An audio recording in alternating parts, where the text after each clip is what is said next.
जय मसीह की प्रिय विश्वासी भाई एवं बहन, हम प्रभु यीशु का धन्यवाद करें एक और आनंद के समय के लिए, परमेश्वर की सामर्थ के लिए, प्रतिदिन जो हमसे इतने अपने प्रेम को प्रकट करता है और परमेश्वर का प्रेम हमारे अंदर बना रहता है। जी हाँ, यही आज का हमारे मनन का विषय है। प्रभु यीशु ने यूहन्ना रचित सुसमाचार उसके 15 अध्याय के 10 पद में क्या कहा है? यदि तुम मेरी आज्ञाओं को मानोगे तो मेरे प्रेम में बने रहोगे, जैसा कि मैंने अपने पिता अपने पिता की आज्ञाओं को माना है और उसके प्रेम में बना रहता हूं। एक शिष्य अपने प्रभु के प्रेम में बना है, उसका प्रभु अपने पिता परमेश्वर के प्रेम में बना है। प्रेम में बने रहने का ये जो एक कार्य है, ये बहुत बहुत जरूरी है। आप सांसारिक दृष्टि से भी देखें, जब आप प्यार करते हैं किसी से भी या अपने परिवार से, बच्चों से, उस प्रेम को बनाए रखना एक बड़ी चुनौती होता है।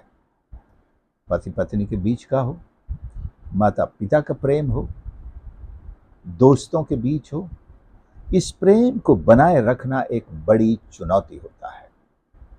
तो क्या क्या इंसान करता है कि वो अपने प्रेम को बनाए रखे, एक दूसरे के साथ बनाए रखे? क्या क्या हम नहीं करते? यहां पर एक सिंपल सा एक फंडा दिया गया है, यदि तुम मेरी आज्ञाओं को मानोगे। परमेश्वर के लिए सबसे बड़ा तरीका उसके प्रेम में बने रहने का यही है कि हम प्रभु यीशु की आज्ञाओं का पालन करें, जैसा वो कहते हैं वैसा करते रहें। प्रभु हमें विश्वास करने के लिए कहते हैं, हम उस पर विश्वास करते हैं।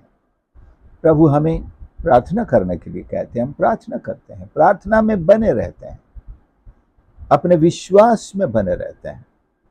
जो बुलाहट प्रभु ने हमें दी है उसमें हम बने रहते हैं, उसको उन कार्यों को करते हैं जो करने के लिए हमें दिया है। जो तोड़े उसने हमें दिए हैं, उन तोड़ों में हम मेहनत से उनका और इजाफा करते हैं, उनमें वृद्धि करते हैं। तो परमेश्वर की आज्ञा यह है, सबसे पहली आज्ञा, love the Lord your God with all your heart, with all your mind and strength and your soul.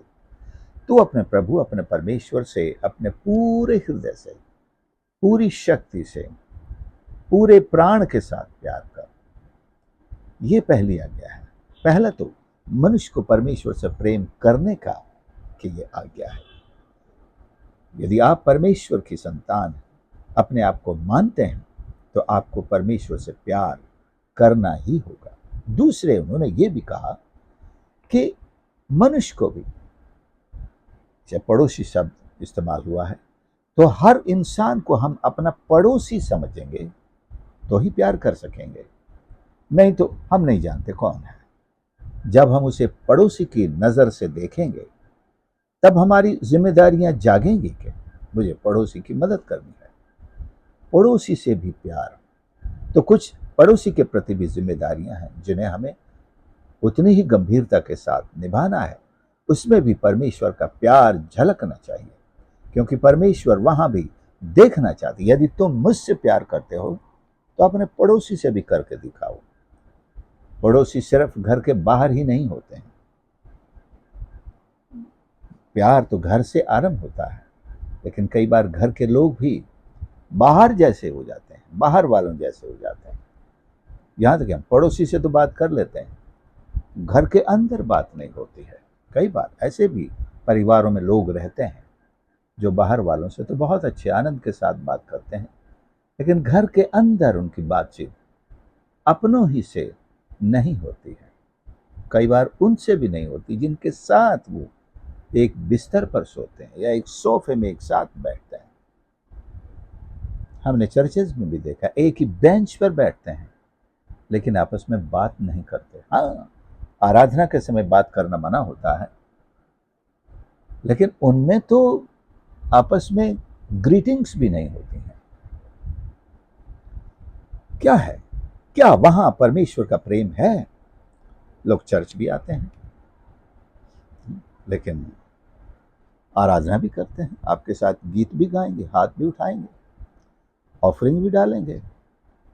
आपने कहा बाइबल का ये पद पढ़ेंगे तो पढ़ेंगे, भजन संहिता उत्तरवादी पाठ के रूप में पढ़ेंगे, लेकिन उनके मन परमेश्वर से, एक दूसरे से, पड़ोसी से बहुत दूर हैं। और फिर हम दावा करते हैं कि हम परमेश्वर से प्यार करते हैं। परमेश्वर अपने प्रेम को हमारे आज्ञा पालन से देखना चाहता है। क्या आप दिखा सकते हैं? क्या मैं दिखा सकता हूं? क्या आपको मुझ में वो आज्ञा पालन दिखाई देता है? सो हम एक ये काम करें, सबसे पहली शुरुआत परमेश्वर के साथ हम यही करें। फिर हर मनुष्य के लिए जब हमारा दिल धड़कने लगे, उनको हम नाश होते हुई अवस्था में देखकर जब हम दौड़ पड़ें सुसमाचार सुनाने के लिए या और किसी तरह की मदद के लिए, तो इससे दिखाई देगा कि आप परमेश्वर के प्रेम में बने हुए हैं। जब आप परमेश्वर के प्रेम में बने रहेंगे तो आप दूसरों को क्षमा भी करेंगे, उनके पापों की गिनती नहीं करेंगे, उनकी संख्या नहीं बैठकर लिखते रहेंगे। आप उन्हें क्षमा करेंगे, आप उनकी सहायता के लिए पहुंचेंगे। परमेश्वर के प्रेम में बने रहना है, केवल ये रटते रहना I love you Jesus, I love you Jesus प्रकट नहीं करता है कि आप सच में परमेश्वर के प्रेम में बने हुए हैं। पुराने नियम में भी लिखा है, परमेश्वर पूछता है इजरायली जाति से, यदि तुम मुझे अपना पिता कहते हो, यदि मैं तुम्हारा पिता हूं, तो मेरा आज्ञा पालन कहां है? यदि मैं तुम्हारा पिता हूं तो मेरा आज्ञा पालन कहां है? पिता और पुत्र के बीच की आइडेंटिटी ओबीडियंस है। परमेश्वर के हमारे बीच प्रेम की आइडेंटिटी आज्ञा पालन ही है। परमेश्वर ने कहा मुझ पर विश्वास कर, और हमें अगर हम ये कहते हैं मैं प्रभु से प्यार करता हूं, तो हमें उसके ऊपर विश्वास करके उसके हर एक आज्ञा का पालन करते हुए उन कार्यों में प्रतिदिन अपने आप को आनंद के साथ, जोश के साथ, जैसे प्रभु यीशु एक जुनून के साथ लगे रहते थे। हर वर्ग के व्यक्ति के पास उससे बातचीत के लिए, उन्हें सुसमाचार सुनाने के लिए, उन्हें चंगा करने के लिए उनके स्तर पर पहुंच जाते थे। लोग नाम रखते थे, तुम्हारा गुरु ये क्या करता है? पापियों के साथ उठता बैठता खाता पीता है। प्रभु यीशु का व्यक्तित्व सामने वाले के स्तर से प्रभावित नहीं होता है। अगर वो एक पापी स्त्री से भी बात कर रहे हैं, प्रभु यीशु का चरित्र पापी नहीं हो जाता है।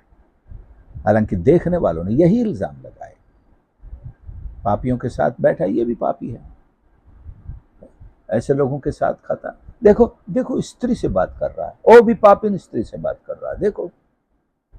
वो उसके चरित्र को एक पल में आसमान से जमीन पर ला देते थे। लेकिन प्रभु यीशु को इन बातों से लेश मात्र भी फर्क नहीं पड़ा, क्योंकि उसने उनसे प्यार किया, प्रेम किया, और वो उनके जीवन को बचाने के लिए आया था। परमेश्वर आपसे भी प्यार करते हैं, आपको और मुझको बचाने के लिए आया है। क्या आज हम उसकी आवाज सुनकर, जैसे निर्गमन 19:5 में लिखा है, if you will obey my voice you shall be a peculiar treasure unto me above all people, सारी जातियों में तुम सबसे श्रेष्ठ हो जाओगे। तो हम एक श्रेष्ठता को कायम रखें परमेश्वर की आज्ञाकारिता के द्वारा। परमेश्वर की आवाज यिर्मयाह में भी लिखा, यूहन्ना 13:17 में भी, और यूहन्ना 15:10 में भी हमने पढ़ा, और 15 के 14 में भी है। जो आज्ञा मैं तुम्हें देता हूं यदि उसे मानो तो तुम मेरे मित्र हो। प्रेम में बने रहना और मित्र बने रहना, शिष्य बने रहना, ये सब आज्ञाकारिता के प्रमाण हैं। सो मैं आज सोचता हूं हम सब इस प्रेम को बनाए रखें। परमेश्वर की आज्ञाएं कितनी भी आसान हो, कठिन हो, उन्हें पूरा करें। हर एक परीक्षा का सामना करते हुए हम विश्वास में बने रहें और यदि इंसानों के साथ प्रेम को बनाए रखने के लिए हम हर कीमत देने के लिए तैयार रहते हैं, चाहे समय हो, धन हो, अपने आराम की कुर्बानी हो, रात दिन नहीं देखते हम। जब हमारी जरूरत पड़े हम पहुंच जाते हैं। प्रेम बना रहे, मित्रता बनी रहे। इसी तरह परमेश्वर के लिए भी हमारा दिल धड़कने पाए, परमेश्वर के लिए उपलब्ध रहे। जब परमेश्वर दूसरी आत्माओं के लिए हमें आधी रात को उठाकर प्रार्थना करने के लिए या कहीं भी ले जाकर अपने वचन का प्रचार करने के लिए कहते, ये परमेश्वर के प्रति प्रेम है।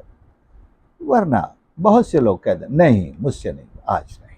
जैसे एक इलस्ट्रेशन एक पिता का दिया, उसने बड़े से कहा जा, वो कहा मैं नहीं जाता। छोटे से कहा जा, बोला हाँ मैं जाता हूं, लेकिन नहीं गया। बड़ा पछताया, बाद में चला गया। प्रेम किस तरह हम प्रकट करते हैं? परमेश्वर की हाँ के साथ हमारा प्रेम प्रकट होता है। इसे बना रहना है। आइए हम प्रार्थना करें। प्यारे प्रभु हमारे परमेश्वर, हम धन्यवाद करते हैं आपके इस महान अनुग्रह प्रेम के लिए जो आपने हमसे किया, और आपने आज तक इस प्रेम को बनाए रखा है। आपने हमारे जीवन के लिए हर वो कुर्बानी दी है, हमें हर वो आशीष दी है, और हमारे साथ साथ बने रहे। हमारे हर संकट में, मुसीबत में, बीमारी में, गरीबी में आप हमारे साथ बने रहे। आपने परमेश्वर इस प्रेम को बनाए रखा है। हम आपसे मांगते हैं प्रभु, हमको ऐसा ही अनुग्रह दे कि आपके साथ प्रेम में, अपने पड़ोसी के साथ प्रेम में बने रह सकें। सहायता कर। आपकी हर एक आज्ञा का हम पालन पूरी लगन के साथ, प्रेम के साथ, ईमानदारी के साथ, सच्चाई के साथ, आत्मा के साथ कर सकें। न सिर्फ बने रहें बल्कि इस प्रेम में और अधिक से अधिक बढ़ते चले जाएं। हर एक सुनने वाले को आशीष कर। प्रार्थना प्रभु यीशु के नाम से मांगते हैं, आमीन। प्रभु आप सबको आशीष करे। आपने संदेश को सुना, जरूर दूसरों के साथ भी शेयर करें, और इस चैनल पर यदि आप नए हैं तो प्लीज़ इसे जाने से पहले ज़रूर सब्सक्राइब करें। हमारे इस चैनल पर कोई 400 से ऊपर संदेश पहुंच चुके हैं, सैकड़ों संदेश हैं, और आप अवश्य उन्हें भी सुनकर आशीष पा सकते हैं। और इस पूरे चैनल को आप अपना चैनल बनाइए, प्रतिदिन अपलोड होने वाला नोटिफिकेशन भी आपको पहुंच सके। इस सेवा के लिए प्रार्थना करें। God bless you.